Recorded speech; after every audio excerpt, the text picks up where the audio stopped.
Cette année, on a eu 4 nouveaux iPhones, l'iPhone 12 mini, le 12, 12 Pro et 12 Pro Max, qui se complètent avec le SE, le 10R et le 11, ce qui nous fait 7 iPhones dans cette gamme cette année. En soi, la gamme est assez facile à comprendre. Si tu veux l'ancien design, tu prends un iPhone SE. Si tu veux un iPhone avec un écran bord à bord, avec un budget maximum 600 €, tu prends un 10R. Si tu peux mettre 100 € de plus, autant prendre un 11, tu auras une amélioration en autonomie, en photo, en vidéo et également un ultra grand angle en plus. T'aimerais avoir un écran OLED avec les dernières nouveautés mais à petit gabarit, genre un petit 5,4 pouces, ben tu prends l'iPhone 12 mini qui est même plus petit en termes de gabarit qu'un iPhone SE. Et si le 6,1 pouces ne te dérange pas, bah autant prendre l'iPhone 12, mais il faudra mettre 100 € de plus que l'iPhone 12 mini. Mais aujourd'hui, nous allons plus en parler des iPhone 12 Pro et 12 Pro Max, car il fallait quand je décide de changer mon petit iPhone 10 que Apple marque des différences sur le Pro et le Pro Max. Ce qui en soi est problématique car maintenant cette année on se pose la question,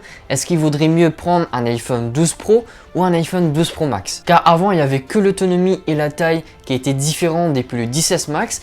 Maintenant il fallait qu'Apple marque des différences sur le côté photo vidéo qui est un point très important pour moi comme pour la majorité des gens. Mais déjà la question qu'il faut se poser c'est que pourquoi prendre un iPhone 12 Pro qu'un 12? Parce qu'il y a quand même 250 € de différence entre les deux, sachant qu'on maintenant, cette année, on a l'écran OLED sur le 12 et également la même autonomie sur le 12 et le 12 Pro. Déjà, tout simplement, tu as le design, tu as l'aluminium sur le 12 et tu as l'acier inoxydable sur le 12 Pro, ce qui inspire un peu plus de solidité et également un matériel un peu plus premium. Tu peux également filmer en Dolby Vision sur le 12 Pro, mais en 60 images par seconde, contrairement au 12 qui est seulement de 30 images par seconde. Tu peux également aller jusqu'à 512 Go sur l'iPhone 12 Pro, contre 256 Go sur l'iPhone 12. Tu as un scanner LiDAR sur l'iPhone 12 Pro, ce qui va te permettre d'améliorer l'autofocus en faible éclairage jusqu'à 6 fois mieux que l'année précédente. Tu as également plus de précision en réalité augmentée et tu peux faire également des portraits en mode nuit, ce qui n'est pas possible sur un iPhone 12. Tu as également un troisième capteur photo qui est utilisé pour le zoom optique et tu peux enfin prendre des photos en RAW,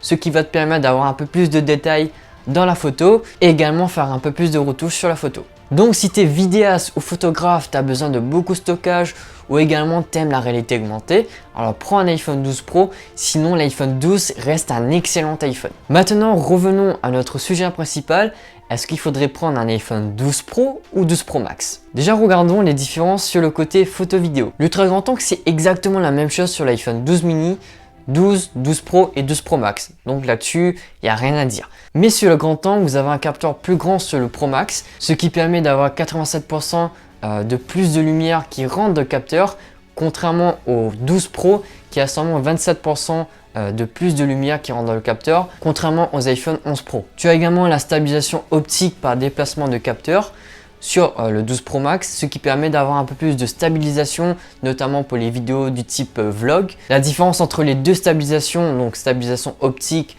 sur l'iPhone 12 Pro et stabilisation optique par déplacement du capteur sur le 12 Pro Max, c'est que vous avez la lentille qui bouge sur le 12 Pro et sur le 12 Pro Max, c'est le capteur directement qui va bouger. Maintenant, est-ce qu'on va voir une différence côté stabilisation? Ça, je vous conseille d'attendre des vidéos qui est fait par des professionnels sur YouTube pour voir la différence entre les deux stabilisations. Maintenant, passons au téléobjectif. La distance focale de l'iPhone 12 Pro Max a été augmentée, donc ça fait 65 mm contre 52-54 sur le 12 Pro, ce qui va permettre d'avoir un zoom en x2,5 sur le Pro Max et un zoom x2 seulement sur le Pro.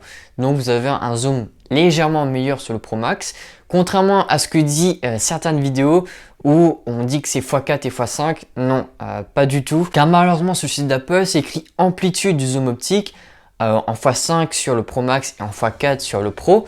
Du coup, on croit qu'il y a un x5 en zoom optique sur le Pro Max et un x4 sur le Pro, mais non, c'est un x2,5 sur le Pro Max et un x2 sur le Pro, parce que l'amplitude du zoom optique, ça part de l'ultra grand angle au téléobjectif, tandis que normalement, le zoom optique, ça part du grand angle au téléobjectif, ce qui fait que c'est un x2,5 et un x2 en réalité. Après, concernant le zoom numérique, l'iPhone 12 Pro Max peut aller jusqu'en x12, en photo bien évidemment, et le Pro peut aller jusqu'en x10. Et pour la partie vidéo, le Pro va aller jusqu'en x6 et le Pro Max jusqu'en x7.